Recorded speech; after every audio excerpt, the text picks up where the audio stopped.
Jeremy Clarkson has come out swinging against critics who argue that wealthy celebrities losing their homes to the Los Angeles wildfires is insignificant. The Clarkson's farm star took aim at what he described as social media socialists, who claim that multi-millionaires can simply replace their homes without hardship. That's nonsense. Clarkson retorted. It doesn't matter how much money you have, it always hurts to lose your photograph albums and your pets and your lifetime collection of fridge magnets. The former Top Gear host, who reportedly has a net worth of £56 million, emphasized the emotional toll of losing irreplaceable personal items, regardless of financial status. My heart goes out to everyone affected. Clarkson expressed his sympathy for all victims of the catastrophic wildfires, which have displaced more than 180,000 people and destroyed countless homes, including those of celebrities like Paris Hilton and Tina Knowles, Beyoncé's mother. This is an apocalyptic event, Clarkson stated, adding that he wouldn't make light of the situation. However, he pushed back against plans for an inquiry into how the fires started, suggesting instead that future efforts focus on improving building safety standards. Clarkson's call for safer building practices.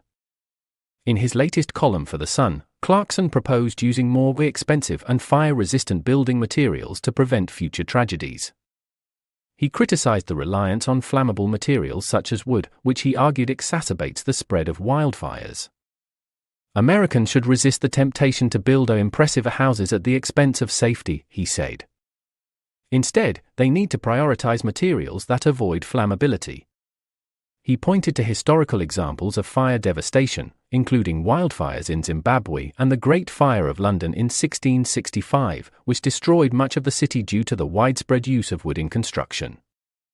Rejecting climate change narratives. Clarkson also expressed skepticism about claims linking the increasing frequency of wildfires to global warming. 5 years ago, huge chunks of Australia burned, and everyone said it was because of global warming, Clarkson wrote. The indigenous Aboriginal population, however, argued that it had always been pretty warm in that neck of the woods. He criticized what he described as rampant environmentalism, suggesting that focusing on practical measures, such as better construction practices and fire management, would be more effective than debating climate change.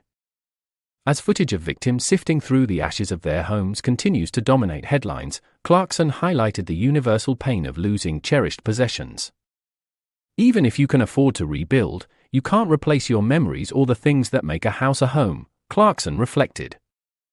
The wildfires, which have devastated large swaths of Los Angeles, including areas like Pacific Palisades and Malibu, have underscored the need for long-term solutions. Clarkson's critique of construction practices adds to the broader conversation about how to prevent similar disasters in the future. A controversial take. Clarkson's comments are sure to spark debate, particularly his rejection of climate change as a significant factor in the growing number of wildfires. However, his call for safer building practices and acknowledgement of the emotional toll on victims, regardless of their wealth, resonate as an important perspective in the ongoing discussion about wildfire prevention and recovery.